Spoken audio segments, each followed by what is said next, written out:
Assalamualaikum warahmatullahi wabarakatuh. Selamat jumpa lagi di Gustom Channel, tempat belajar dan bertumbuh bersama. Mari kita saksikan tayangan video berikut ini. Ini adalah kisah seorang yang mempunyai keistimewaan atau karomah yang membuat namanya tersohor di penjuru negeri. Malah beberapa pejabat tinggi memerlukan berkunjung khusus ke rumahnya. Dia dikaruniai bisa membaca tanda-tanda buruk atau tanda-tanda baik sebelum peristiwa itu terjadi. Setelah lama menghilang dan ketika dia kembali, sikapnya berubah menjadi manusia biasa. Dia sama sekali berhenti dan tak mau lagi membaca tanda-tanda, tak mau lagi memberikan isyarat-isyarat yang berbau ramalan. Orang-orang di sekitarnya penasaran dan sangat ingin tahu latar belakang perubahan sikapnya. Pada suatu saat, dia bercerita suatu malam, "Saya bermimpi ketemu almarhum ayah, dan saya disuruh mencari seorang wali sepuh yang tinggal di sebuah desa kecil di lereng gunung, yang jaraknya dari sini sekitar 200 km ke arah selatan. Namanya Kiai Tawakal," kata ayah dalam mimpi itu. Hanya kiai-kiai tertentu yang tahu tentang kiai yang usianya sudah lebih 100 tahun ini. Santri-santri belajar kepada beliau pun rata-rata sudah disebut kiai di daerah masing-masing. Terus terang, sejak bermimpi itu, saya tidak bisa menahan keinginan saya untuk berkenalan dan kalau bisa berguru kepada Kiai Tawakal itu. Maka dengan diam-diam dan tanpa pamit siapa-siapa, saya pun pergi ke tempat yang ditunjukkan ayah dalam mimpi dengan niat mencari berkah dan menimba ilmu beliau. Ternyata ketika sampai di sana, hampir semua orang yang saya jumpai mengaku tidak mengenal nama Kiai Tawakal. Baru setelah seharian melacak ke sana kemari, ada seorang tua yang memberi petunjuk. Saya pun mengikuti petunjuk orang tua itu menyeberang sungai dan menemukan sekelompok rumah gubuk dari bambu. Dan betul, di gubuk bambu yang terletak di tengah-tengah saya menemukan Kiai Tawakal alias Mbah Jogo sedang dikelilingi santri-santrinya yang rata-rata sudah tua. Saya diterima dengan penuh keramahan, seolah-olah saya sudah merupakan bagian dari mereka. Dan kalian tahu, ternyata penampilan Kiai Tawakal sama sekali tidak mencerminkan sosoknya sebagai orang tua. Tubuhnya tegap, wajahnya berseri-seri, kedua matanya indah memancarkan kearifan. Bicaranya jelas dan teratur. Hampir semua kalimat yang meluncur dari mulutnya bermuatan kata-kata hikmah. Hanya ada satu hal yang membuat saya terkejut dan terganggu. Saya melihat di kening beliau yang lapang ada tanda yang jelas sekali. Seolah-olah saya membaca tulisan dengan huruf yang cukup besar dan berbunyi, "Ahli neraka." Belum pernah selama ini saya melihat tanda yang begitu gamblang. Saya ingin tidak mempercaya apa yang saya lihat. Pasti saya keliru. Masa seorang yang dikenal berilmu tinggi dan disegani banyak kiai yang lain ditandai sebagai ahli neraka? Saya mencoba meyakinkan diri saya bahwa itu hanyalah ilusi. Tapi tak bisa. Tanda itu terus melekat di kening beliau. Bahkan belakangan saya melihat tanda itu semakin jelas ketika beliau habis berwudu. Akhirnya niat saya untuk menimba ilmu kepada beliau, meskipun secara lisan memang saya sampaikan demikian. Dalam hati sudah berubah menjadi keinginan untuk menyelidiki dan memecahkan keganjilan ini. Beberapa hari saya amati perilaku Kiai Tawakal. Saya tidak melihat sama sekali hal-hal yang mencurigakan. Kegiatan rutinnya sehari-hari tidak begitu berbeda dengan kebanyakan kiai yang lain. Mengimami salat jamaah, melakukan salat-salat sunnah seperti duha, tahajud, witir, dan sebagainya. Mengajar kitab-kitab, umumnya kitab-kitab besar. Mujahadah di zikir malam, menemui tamu, dan semacamnya. Kalaupun beliau keluar, biasanya untuk memenuhi undangan hajatan, dan ini sangat jarang sekali mengisi pengajian umum. Memang ada kalanya beliau keluar pada malam-malam tertentu. Tapi menurut santri-santri yang lama, itu pun merupakan kegiatan rutin yang sudah dijalani Kiai Tawakal sejak muda. Semacam Lelono Broto. Baru setelah beberapa minggu tinggal di pesantren, saya mendapat kesempatan, atau tepatnya keberanian, untuk mengikuti Kiai Tawakal keluar. Saya pikir inilah kesempatan untuk mendapatkan jawaban atas tanda tanya yang selama ini mengganggu saya. Pada suatu malam purnama, saya melihat Kiai keluar dengan berpakaian rapi. Beliau berbelok, ketika kemudian saya ikuti belok. Saya kaget, ternyata sosoknya tak kelihatan lagi. Yang terlihat justru sebuah warung yang penuh pengunjung. Terdengar gelak tawa ramai sekali. Dengan bengong saya mendekati warung terpencil dengan penerangan seadanya itu. Dua orang wanita, yang satu masih muda, yang satu lagi agak lebih tua, dengan dandanan yang menor sibuk melayani pelanggan.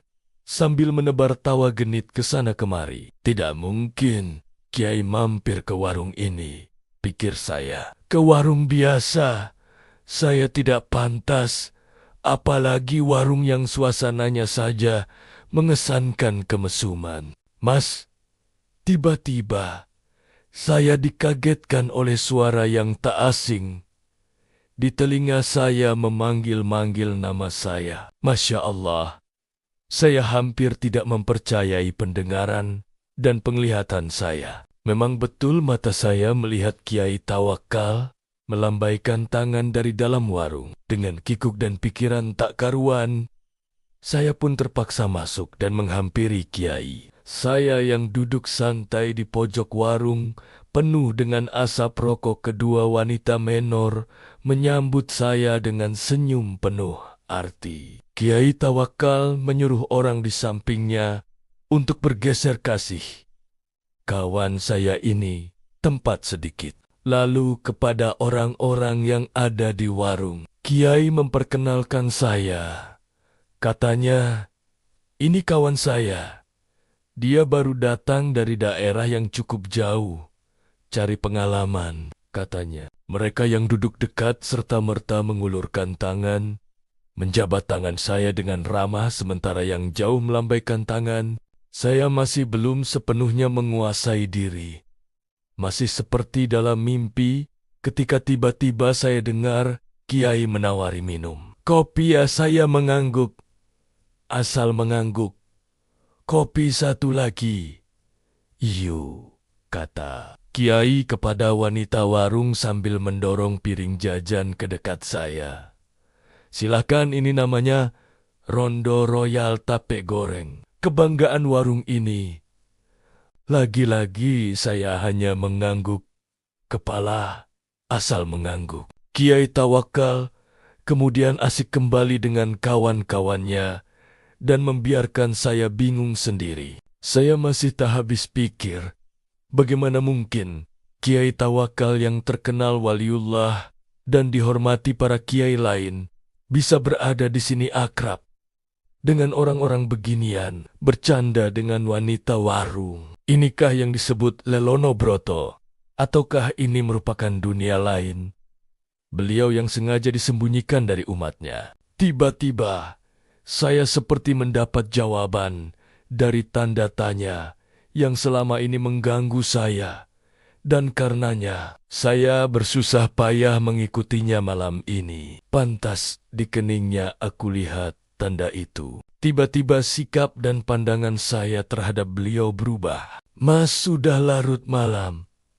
Tiba-tiba suara Kiai Tawakal membuyarkan lamunan saya. Kita pulang yuk.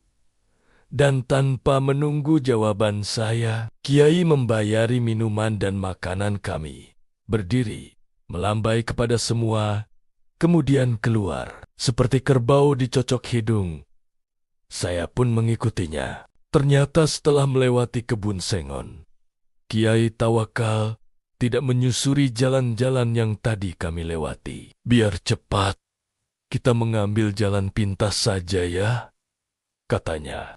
Kami melewati pematang, lalu menerobos hutan, dan akhirnya sampai di sebuah sungai. Dan sekali lagi, saya menyaksikan kejadian yang mengguncangkan. Kiai Tawakal berjalan di atas permukaan air sungai, seolah-olah di atas jalan biasa saja. Sampai di seberang beliau menoleh ke arah saya, yang masih berdiri mematung. Untung saya bisa berenang. Saya pun kemudian berenang menyeberangi sungai yang cukup lebar sampai di seberang.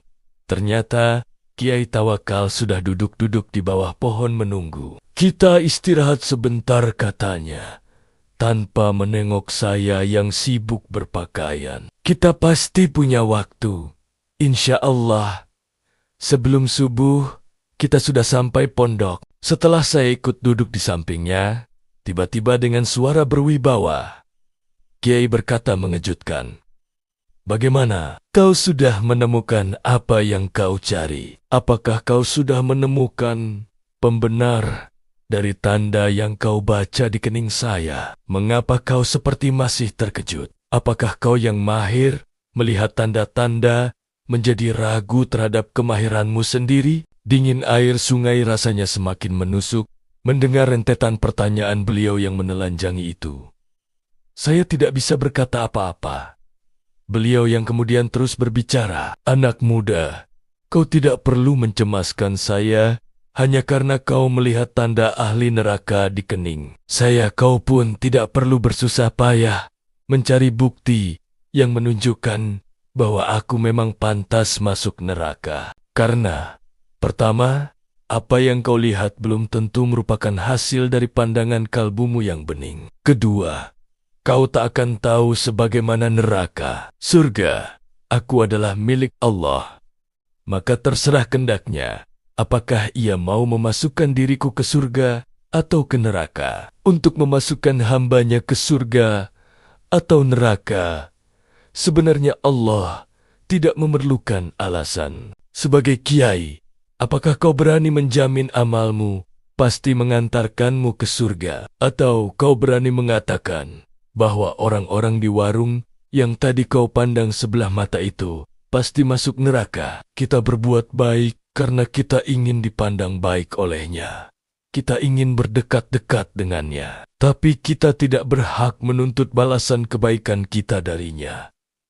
Mengapa? Karena kebaikan kita pun berasal darinya. Sementara Kiai terus berbicara sambil menepuk-nepuk punggung saya. Kau harus lebih berhati-hati bila mendapat cobaan Allah berupa anugerah. Cobaan yang berupa anugerah tidak kalah gawatnya dibanding cobaan yang berupa penderitaan. Seperti mereka yang di warung tadi, kebanyakan mereka orang susah. Orang susah sulit bersikap takabur atau ujub, atau sikap-sikap lain yang cenderung membesarkan diri sendiri.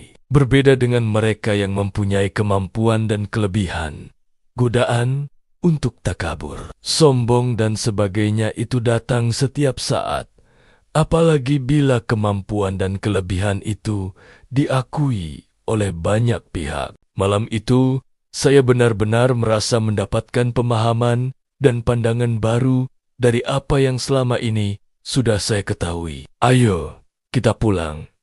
Tiba-tiba, Kiai bangkit. Sebentar lagi subuh, setelah sholat yang subuh nanti, kau boleh pulang. Saya tidak merasa diusir. Nyatanya memang saya sudah mendapat banyak dari Kiai luar biasa ini. Ketika saya ikut bangkit, saya terheran-heran. Kiai Tawakal sudah tak tampak lagi. Dengan bingung saya terus berjalan. Kudengar azan subuh berkumandang dari sebuah surau. Tapi bukan surau bambu. Saya seperti orang linglung. Saya datangi surau itu dengan harapan bisa ketemu dan berjamaah sholat subuh dengan Kiai Tawakal. Tapi jangankan Kiai Tawakal, orang yang mirip beliau pun tak ada. Tak seorang pun dari mereka yang berada di surau itu yang saya kenal. Baru setelah sholat, seseorang menghampiri saya. "Apakah sampean mencari Mbah Jogo?" tanyanya. Ketika saya mengiyakan, orang itu pun menyerahkan sebuah bungkusan besar yang ternyata berisi barang-barang milik saya sendiri. "Ini titipan Mbah Jogo," katanya, "milik sampean." "Beliau di mana?" tanya saya buru-buru. Mana saya tahu, Mbah Jogo datang dan pergi semaunya. Tak ada seorang pun yang tahu dari mana beliau datang dan kemana beliau pergi. Terima kasih sudah menonton. Semoga kisah di atas menjadi pelajaran yang bisa kita ambil hikmahnya. Wassalamualaikum warahmatullahi wabarakatuh.